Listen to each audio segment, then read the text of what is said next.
हाय, hello, नमस्कार. मी निकिता. स्वागत आहे तुमचं माझ्या यूट्यूब चॅनलमध्ये, ज्याचं नाव आहे निकिता श्रोसे. तर तुम्हाला सगळ्यांना पहिलं तर आषाढी एकादशीच्या हार्दिक शुभेच्छा. आणि आज मी सकाळपासून अशीच बसले, ब्लॉगला सुरुवात दुपारी केली आहे आणि कामाला पण सुरुवात आत्ता करणार आहे. आणि आज एकादश असल्यामुळं सगळ्यांचा उपवास आहे. ह्याचा वेगळाच आनंद आहे की आज स्वयंपाक नाही. पण स्वयंपाक नाही म्हणता म्हणता काम तर भरपूर पडले. हे काय असं किचन ओटा आहे, असं पडलंय सगळं. आणि स्वयंपाक नसताना पण एवढी भांडी पडले ते घासायचे. हं. उलट एक वेळेस स्वयंपाक केला असता ते परवडलं असतं. पण हा उपवास आहे म्हटल्यावरती पण 2दा ते 3दा चहा झाला. सकाळी एकदा खिचडी झाली. जे कामाला जाणार होते त्यांच्यासाठी खिचडी करून दिली. मुलगी क्लासला गेली, ती ती पण खिचडी खाऊन गेली. आणि मी आणि सानू आहे. आता खिचडी बनवायची दुपारी 2 वाजलेत आणि मी बसली आपली निवांत. स्वयंपाक नाही, स्वयंपाक नाही. पण बाकीची कामं आहेत ते कोण करणार आहेत? मला मग बाकीची कामं पण करायची आहेत आणि मी आत्ता ब्लॉगला पण सुरुवात आत्ता केली आहे आणि आता कामाला पण सुरुवात करते. सानूला मी इथं झोपवलं इथं सोफ्यावरती आणि तिचा असा मेकअप चालू होता. ब्रश पण, पावडर सगळं घेऊन बसली होती तिनं मेकअप करत. आम्ही बसलेले तिच्यापाशी टाईमपास करत. कसलं काय, आता करते कामाला सुरुवात आणि दाखवते. व्हिडिओ कंटिन्यू बघा. लाईक करा, शेअर करा, कमेंट करा. तुम्ही सबस्क्राईब करतच नाही. प्रत्येक व्हिडिओमध्ये म्हणते मी सबस्क्राईब करा, सबस्क्राईब करा, सबस्क्राईब करा. आणि चला आता कामाला सुरुवात करूया. इथं मी दूध तापाय ठेवले आणि सकाळी शेंगदाणे भाजले होते, पण ते व्यवस्थित भाजले नसल्यामुळं परत मी टाकते त्याला भाजायला. ते कडक भाजले नाही, सकाळी गडबडीत भाजलेले आहेत. आता परत भाजून घ्यावे. बाकीचं काम पण करायला सुरुवात करावं. आपलं बारीक गॅसवरती आपले कडक भाजतात. कडक भाजले तरच ते खायला पण चांगले लागतात. शेंगदाणे भाजायला ठेवले बारीक गॅसवरती आणि नंतर म्हटलं बाकीचे सर्व कामे करून घेऊया आपले. मग हे 2-3 दिवस झालं मी पिठाचा डब्बा घासून ठेवलेला होता, पण पीठ काय त्याच्यामध्ये भरणं झालं नाही मला. मग म्हटलं आज भरूनच घ्यावं. तोपर्यंत अर्धं पीठ संपलं होतं. आम्ही महिन्याला म्हणजे 2 आठवडे जाईल एवढंसं 7 ते 8 किलो पीठ दळून आणतो. आटा वगैरे काय आणत नाहीत, असंच पीठ आणतो दळून. नंतर हे पीठ मी त्याच्या डब्यामध्ये सोडलं आणि डब्याचं झाकण लावून ठेवलं. आणि नंतर म्हटलं आता भांड्याची जाळी पण रिकामी करावी लागणार, म्हणून मी रात्री घासून ठेवलेली भांड्याची जाळी रिकामी करायला घेतली. आता जर घासलेले भांडे ठेवण्यासाठी जाळी रिकामी करावी लागणारच होती, म्हणून म्हटलं आता पटकन लगेच ते पण काम करून घेऊ म्हणून मी जाळी रिकामी करायला घेतलेली होती. कारण 2 जाळ्या भांडे पडतात रोजच्या रोज.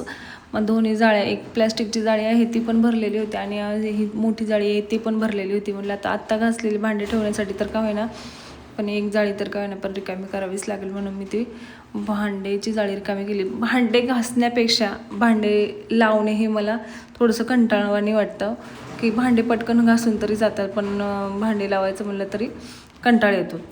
मग ते माझ्याशिवाय तर कोण लावणारच नाही हे पण मला माहिती, म्हणून मी ते लावायला घेतले आणि लगेच माझा मोर्चा मी भांडे घासण्याकडे वळवला.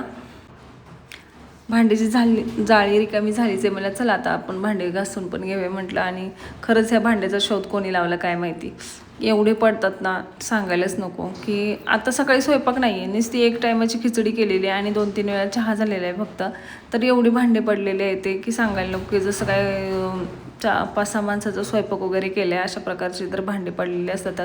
आणि जे काढतात त्यांना काय वाटत नाही, पण जे घासतात त्यांना असं वाटतं की किती भांडे पडले ते. मला तर असं भांड्याकडे बघून हे होते की कमीत कमी आमच्या घरामध्ये रोजच्या रोज सकाळी 1 टायमाचे 1 ते 1.5 जाळी भांडी पडतात आणि संध्याकाळी 1 जाळी भांडी पडतात.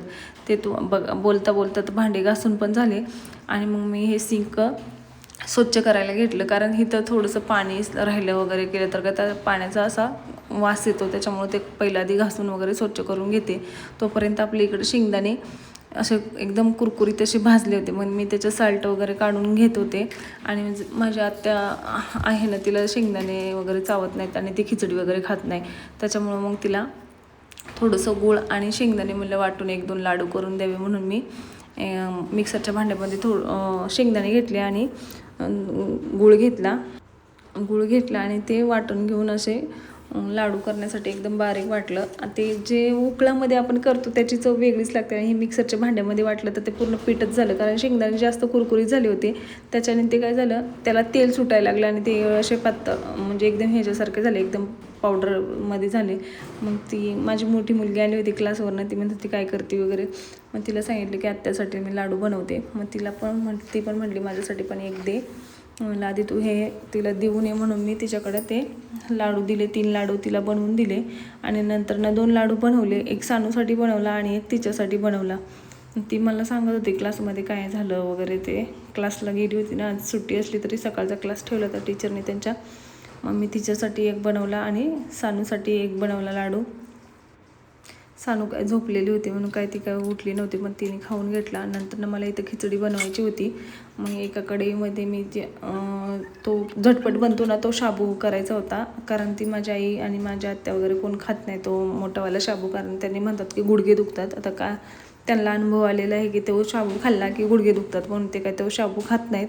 मग तो झटपटवाला शाबू बनवायला तिकडं पलीकडे ठेवला आणि माझ्यासाठी मी इकडं करायला दुसरा आपला मोठावाला नेहमीचा शाबू जो असतो ना तो बनवण्यासाठी ठेवलेला होता.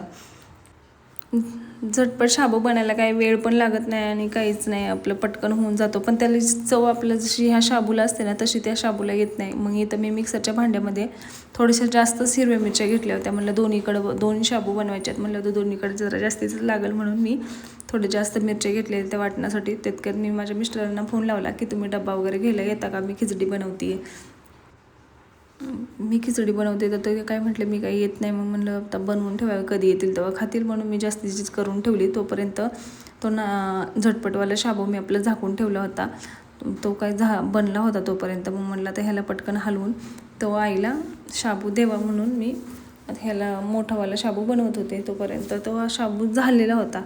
मग ह्याच्यावरती झाकण ठेवलं आणि 5 ते 10 मिनटासाठी वाफेवर शिजण्यासाठी ठेवला होता. आणि तो शाबू बनला होता तर तो मी माझ्या आईला दिला आणि हा शाबू तो आईला दिला. तोपर्यंत हा पण शाबू बनलेला. तर मग दोन्ही शाबू खाऊन थोडंसं आराम केला आणि घरातले कामे केले. नंतर संध्याकाळी सांजवात लावली आणि देवाला नमस्कार केला अगरबत्ती वगैरे लावून. आणि मग म्हटलं आता काय स्वयंपाक वगैरे करायचा नव्हता. छान असे देवाला अगरबत्ती वगैरे लावल्यानंतर म्हणलं स्वयंपाक तर काय करायचं नाही. म्हणलं आता मग काय करायचं, दुपारचंच खिचडी वगैरे होती म्हणलं. त्यात मग मी आपलं होतं मग खिचडी वगैरे होती. मग म्हटलं आता घरामध्ये ना चितळेचं गुलाबजामुनचं पाकिट आहे प्रीमिक्स, म्हटलं आता तेच गुलाबजामुन बनवून घ्यावे. म्हटलं आपल्याला काही स्वयंपाक तर करायचा नाही आहे. मग त्याच्यासाठी मी आता देवाला नमस्कार वगैरे केला आणि नंतर ना म्हटलं चला आता आपण गुलाबजामुन बनवूयात. मंदिरामध्ये दिवा लावल्यावर मंदिर किती प्रसन्न दिसतंय बघा ना, किती छान वाटते. आणि नंतर ना मग मी असे गुलाबजामुन बनवून घेतले. व्हिडिओ कसा वाटला लाईक करा, शेअर करा, कमेंट करा आणि सबस्क्राईब करा.